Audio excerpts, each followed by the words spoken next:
औज़ुबिल्लाहिमिनश्शैतानिर्रजीम बिस्मिल्लाहिर्रहमानिर्रहीम। Dear students, mathematics part 1 में chapter number 12 है एप्लीकेशन ऑफ ट्रिग्नोमेट्री। इसमें हम डिस्कस करने लगे हैं। आज हमारा लेक्चर नंबर 3 है और टॉपिक है हमारे पास oblique triangle.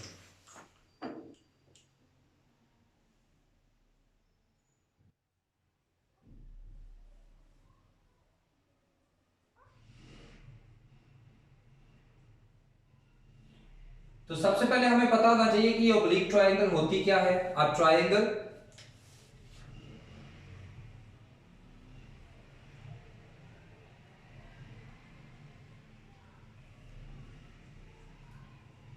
which is not right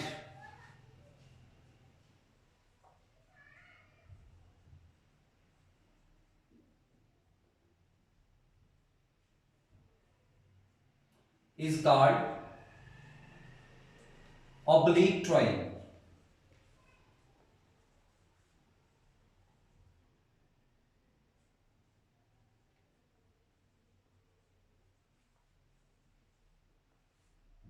यानी ऐसी ट्रायंगल जिसमें राइट एंगल नहीं होता उसको ऑब्लिक ट्रायंगल कहते हैं।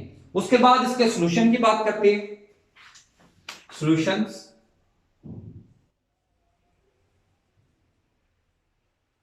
Of oblique triangle.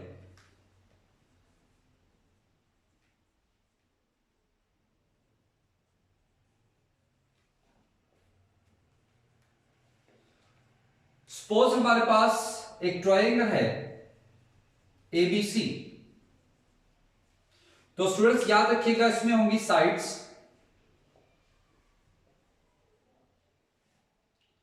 Small A, small B and small C, और इसमें होंगे एंगल्स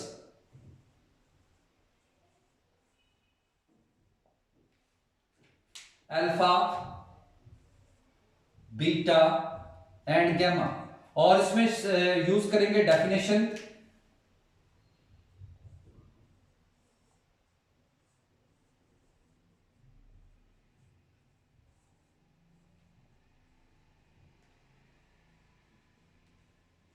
यानी sum of the angles of triangle is 180।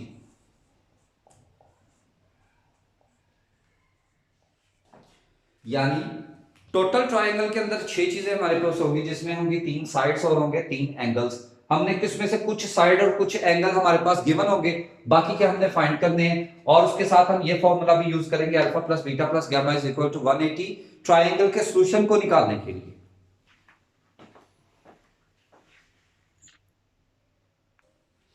तो स्टूडेंट्स, इसके सॉल्यूशन के लिए जो मेथड हमने यूज करने हैं उसमें सबसे पहले आ जाता है law of sign.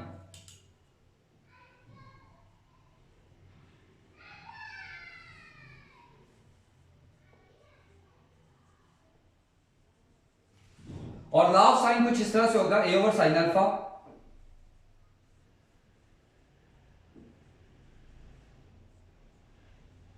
B over sine beta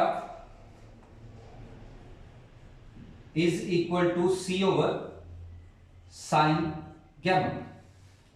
फिर दूसरे नंबर पे आ जाएगा लॉ ऑफ कोसाइन।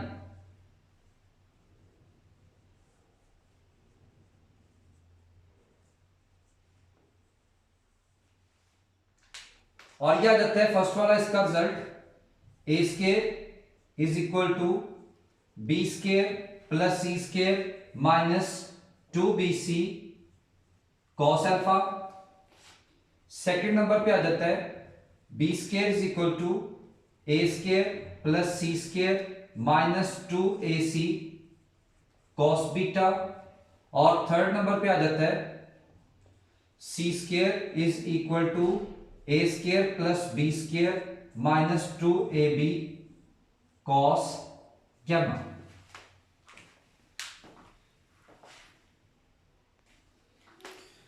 तो यहां पे स्टूडेंट नोट याद रखते हैं लॉ ऑफ कोसाइन के बाद कि अगर हमारे पास जो ट्रायंगल है वो ऑब्लिक नहीं होती, वो हमारे पास राइट ट्रायंगल आ जाती है, तो याद रखिएगा law of cosine Pythagoras theorem में रिड्यूस हो सकते हैं। कैसे रिड्यूस हो सकते हैं? अगर हमारे पास अल्फा 90 डिग्री का हो तो हो जाएगा B square plus C square equal to A square, यानी यहाँ पे ए स्क्वायर हाइपोटेन्यूज होगा और बी और सी में एक परपेंडिकुलर आ जाएगा और एक बेस आ जाएगा।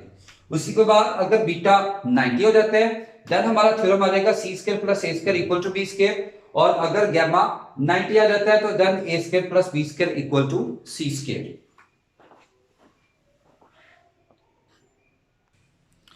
तो नेक्स्ट स्टूडेंट हमारे पास आ जाता है इसमें तीसरे नंबर पे law of tangent, law of tangent.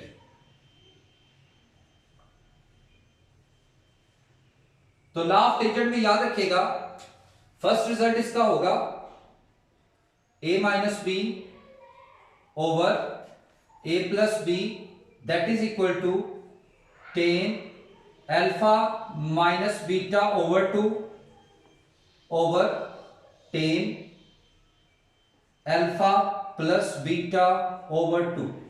Second number पे आ जाता है b minus C over b plus C, और यह आ जाएगा tan beta minus gamma over 2 over tan beta plus gamma over 2। और थर्ड नंबर पे आ जाता है c minus A over c plus A, यह आ जाता है tan gamma minus alpha over 2 over ten gamma plus alpha over 2।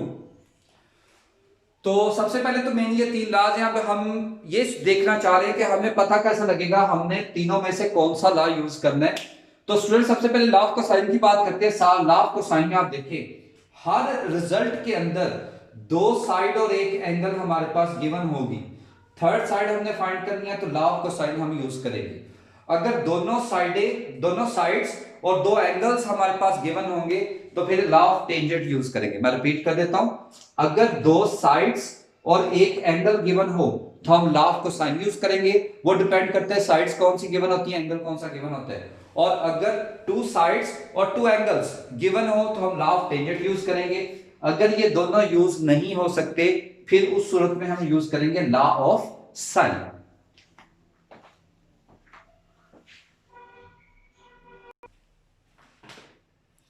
तो student law of sine cosine और टेंजेंट के अलावा हमारे पास और रूल्स इसमें आ जाते हैं half angle formulas.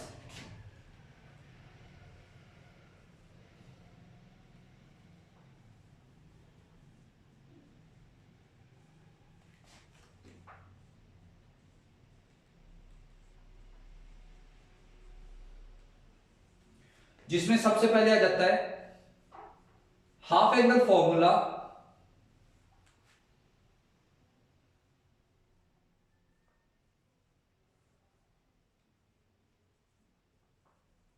of sine in the term of sides।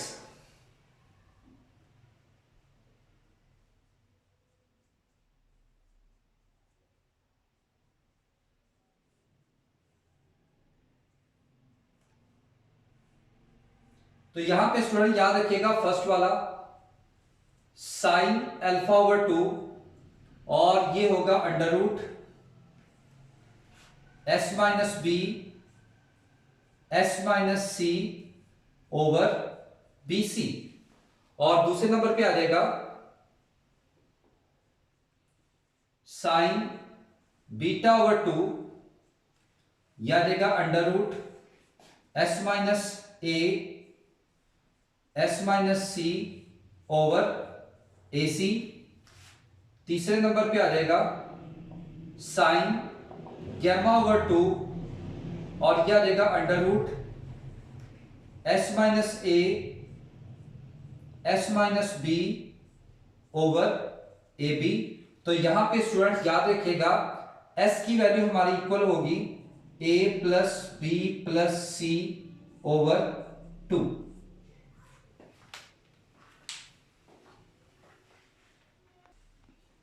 तो दूसरे नंबर पे आ जाता है हाफ एंगल फॉर्मूला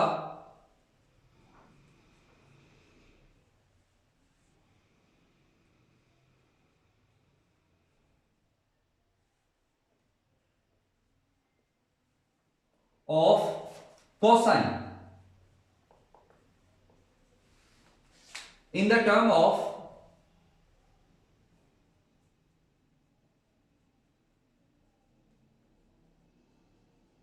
साइड्स।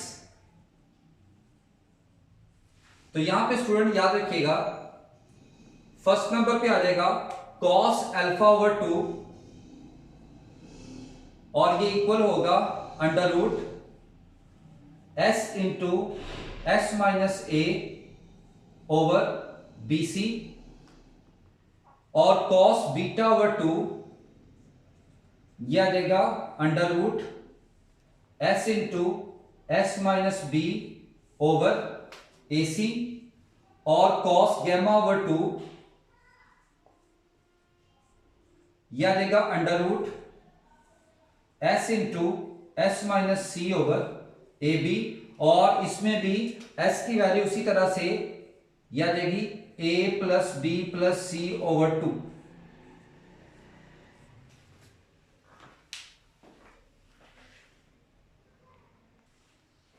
तो स्टूडेंट नेक्स्ट आ जाता है जी half angle formula of tangent. तो इसका रिजल्ट याद रखिएगा, tan alpha over 2 that is equal to under root S minus B S minus C over S into S minus A. Second आ जाएगा tan beta over 2 that is under root S minus A S minus C over S into S minus B.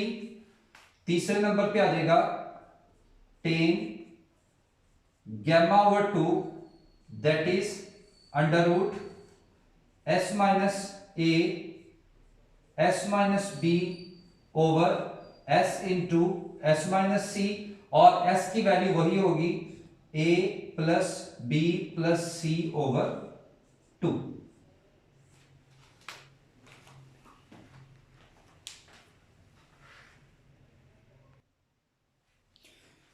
तो next student discuss करते हैं exercise 12.4 12.4 में जैसा कि statement में आप लिखा देख रहे हैं, वो कहते हैं सॉल्व द ट्रायंगल एबीसी। हमारे पास है बीटा गिवन, गैमा गिवन और बी गिवन। हमने असल में 6 साइड्स पूरी करनी है। तो हमारे पास क्या नहीं है, एक हमें अल्फा नजर नहीं आ रहा, यानी एक हमने अल्फा फाइंड करना है, और साइड ए फाइंड करनी है, और इसके साथ हमने फाइंड करनी है side C.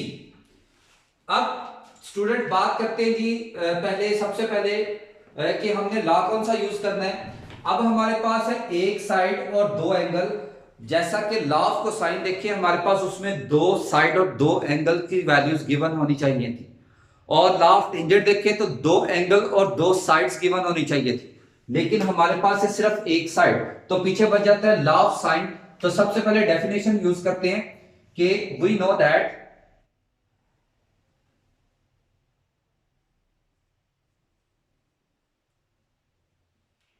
Alpha plus beta plus gamma is equal to 180। तो यहां से अल्फा की वैल्यू आ जाएगी 180 माइनस बीटा माइनस गैमा, यानी alpha is equal to 180 minus 60 and minus 15। तो हमारे पास अल्फा की वैल्यू निकल आई 105।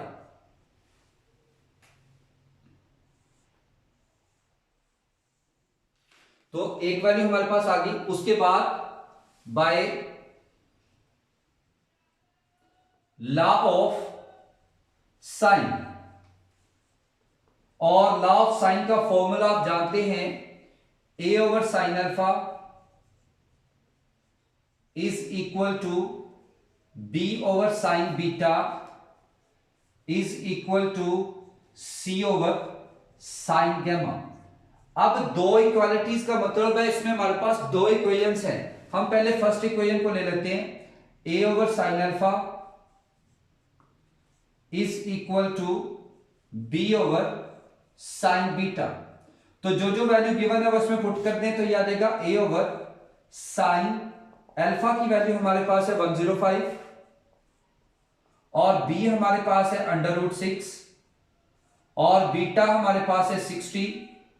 क्रॉस मल्टीप्लाई कर दें तो a is equal to under root 6 multiply by sine 105 over sine 60। तो स्टूडेंट्स जब इसको कैलकुलेटर से सॉल्व करेंगे तो ये आ जाएगा 2.73 और ये हमारे पास ए साइड भी इसकी फाइंड होगी। अब इसी तरह से इसकी दूसरी इक्वेशन ले लें, यह आ जाएगा B over sine beta which is equal to C over sine gamma. अब बी आ गया √6 और बीटा हमारे पास है 60, सी हमने फाइंड करना है और गैमा हमारे पास आ जाता है 15। तो इसको इधर क्रॉस मल्टीप्लाई कर दें तो सी की वैल्यू आ जाएगी √6 multiply by sine 15 over sine 60। तो यहां से c की वैल्यू हमारे पास आ जाएगी, कैलकुलेट करेंगे तो 0.73 और ये आ गई हमारे पास साइड c। तो ये तीन वैल्यूज हमने फाइंड कर ली, तीन हमारे पास गिवन थी। इस तरह से आपने ट्रायंगल सॉल्व कर लेनी है। तो स्टूडेंट्स इसी टाइप का आ जाता है क्वेश्चन नंबर 3। क्वेश्चन नंबर 3 की वैल्यू पर गौर करें। हमारे पास बी गिवन है, गैमा गिवन है, अल्फा गिवन है। हमने फाइंड क्या करना है? फाइंड सबसे पहले हमने इसमें करना है बीटा और हमने फाइंड करना है इसमें साइड ए और हम इसमें फाइंड करना चाह रहे हैं साइड सी। तो सबसे पहले इसकी डेफिनेशन अप्लाई करेंगे। वी नो दैट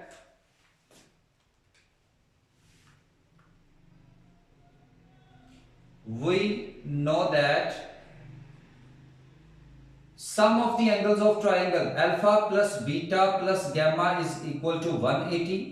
अब हमारे पास गैमा और अल्फा गिवन है, इन दोनों को दूसरी तरफ ले जाएं तो बीटा हमारे पास आ जाएगा 180 माइनस अल्फा माइनस गैमा और इनकी वैल्यू पुट कर दें तो यह आ जाएगा 180 माइनस 47 माइनस 53। तो स्टूडेंट्स बीटा की वैल्यू हमारे पास आ जाती है 80 degree.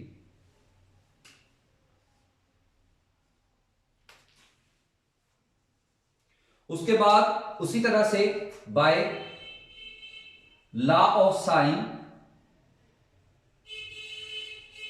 We have A over sine alpha is equal to B over sine beta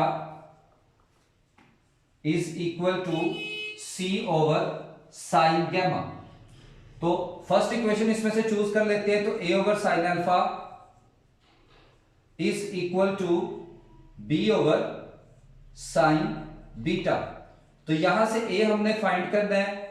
alpha हमारे पास है 47 और बी की वैल्यू है 125 और बीटा हमारे पास है जो हमने फाइंड किया 80। अब साइन 47 को क्रॉस मल्टीप्लाई करें तो ये ए आ जाएगा 125 multiply by sine 47 over sine 80। तो स्टूडेंट जब इसकी सिंप्लीफिकेशन की तो ए की वैल्यू हमारे पास आ जाती है 92.03। और इसी तरह से इसकी सेकंड इक्वेशन बना लें। B over sine beta is equal to C over sine gamma. अब बी की वैल्यू हमारे पास है 125 और बीटा हमारे पास है 80। सी हमने फाइंड करना है और गैमा की वैल्यू हमारे पास आ रही है 53। अब साइन 53 को क्रॉस मल्टीप्लाई करेंगे तो सी हमारे पास आ जाएगा 125 multiply by sine 53 over sine 80। तो ये सारा सिंप्लीफिकेशन करेंगे तो सी की वैल्यू आ जाएगी हमारे पास 101.37। तो इस तरह से ये हमारी ट्रायंगल की 6 वैल्यूज सॉल्व हो जाएंगी।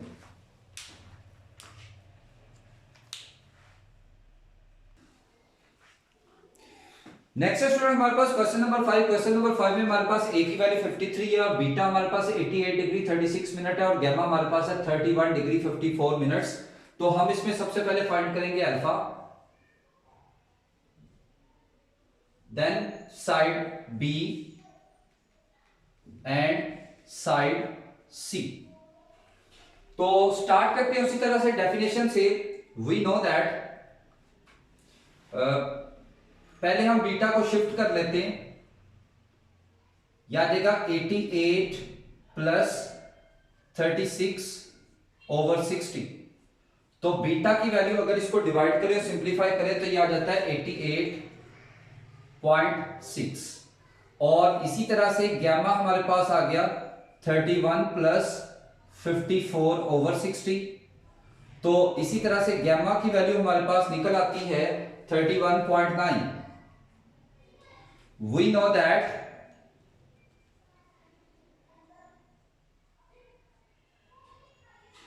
Alpha plus beta plus gamma is equal to 180। तो यहां से अल्फा की वैल्यू हमारे पास आ जाएगी 180 minus beta minus gamma. Alpha is equal to 180 minus 88.6 minus 31.9। तो अल्फा हमारे पास इसी तरह से निकल आता है, इसको अगर माइनस करें तो 59.5, और इसको अगर डिग्री में कन्वर्ट करें तो ये आ जाएगा 59 डिग्री 31 मिनट्स। तो ये आ गई हमारी वैल्यू अल्फा की। उसके बाद by law of sign, bye law of sign we know that a over sin alpha is equal to b over sin beta is equal to c over sin gamma। तो पहले इसकी first equation उठा लेते हैं, तो ये आ जाते हैं a over sin alpha is equal to b over sin beta। तो यहां से a हमने, हमारे पास है 53, और अल्फा की वैल्यू हमारे पास है, अल्फा हमने फाइंड किया 59.5, और बी हमने फाइंड करना है, और बीटा की वैल्यू हमारे पास गिवन है 88.6। तो इसको जब क्रॉस मल्टीप्लाई करेंगे तो बी आ गया हमारे पास 53 multiply by sine 88.6 over sine 59.5। तो स्टूडेंट्स जब इसको हम कैलकुलेट करेंगे तो ये हमारे पास आ जाएगा 61.49। और इसकी जब नेक्स्ट इक्वेशन बनाएंगे वो हमारे पास आ जाएगा b over sine beta which is equal to c over sine gamma. तो b की वैल्यू ऑलरेडी हम निकाल चुके हैं, ये है 61.49, और बीटा हमारे पास आ जाता है 88.6, और c हमने फाइंड करना है, और गैमा की वैल्यू हमारे पास आ जाती है 31.9। तो स्टूडेंट जब इसको क्रॉस मल्टीप्लाई करेंगे तो c हमारे पास आ जाएगा 61.49 multiply by sine 31.9 over sine 88.6। तो यहां से c की वैल्यू हमारे पास बन जाती है 32.50, और यह आ गया हमारे पास साइड c।